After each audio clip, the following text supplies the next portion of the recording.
again. We have to get through this book before the end of the summer term. So we are now going to enjoy, not literally, ants in pants. Yeah. Stella's thinking was simple. The girl now had to fight to force this evil woman out of her home forever. Alberta had killed her mother and father, and now she would stop at nothing to force Stella to sign over Saxby Hall to her, even resorting to torture. Together, in the attic, she and Sut began dreaming up the most diabolical tricks they could play on Alberta. They needed tricks that were sure to make the girl's aunt, scurry away from Saxby Hall, screaming for mercy. Stella found it hard to think of anything at first. She'd had such a sheltered upbringing, growing up in a vast country house and an educated posh school for girls.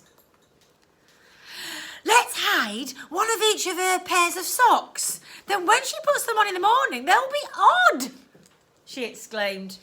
Sut pulled a face. The boy had never even owned a pair of socks, so the idea of torturing Alberta by making her wear odd socks sounded lame. With respect, my lady, that's a load of tosh. Stella was a bit more than a little offended. Well, I'd like to hear your suggestions then.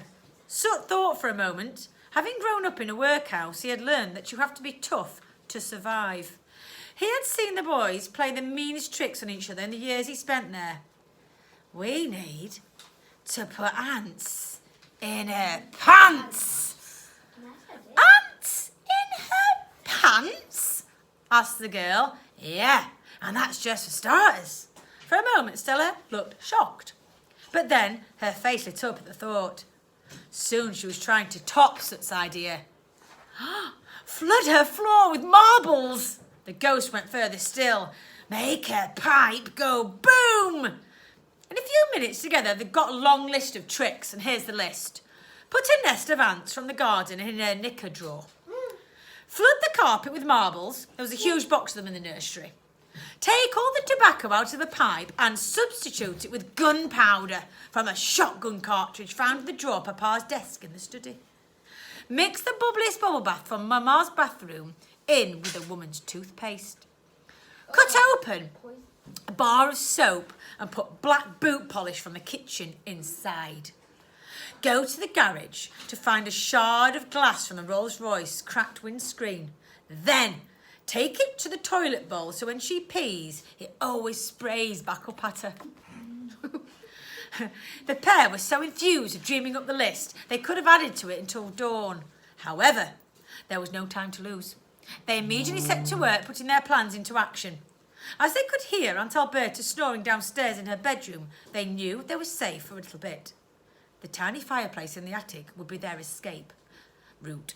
It was quite a squeeze, but once inside they could use all of Saxby Hall's vast network of chimneys and chutes. Together they would have the full run of the house. So Stella followed Sut into the attic chimney and just managed to squeeze her body inside. And look at that maze of chimney passageways and chutes that were all round Saxby Hall. All through the night, they climbed up and down the vast network of tunnels and chutes, gathering all the props that they needed to play tricks on the nasty Auntie.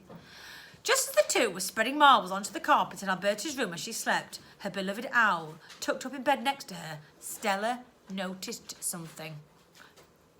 The curtains were beginning to glow with the sun behind them. Dawn was breaking. The pair quickly disappeared into the fireplace in Alberta's bedroom and climbed back up to the attic. Once there, Sut tied Stella back to the owl rack so Aunt Alberta would be fooled to thinking that she hadn't moved all night. Downstairs, the grandfather clock chimed 6 o'clock. Alberta and woke Alberta up. Bong! Bong! Bong! Bong! Bong! Bong! Bong! The fun was about to begin. And the next chapter's called My Bottom! My Bottom! Bye!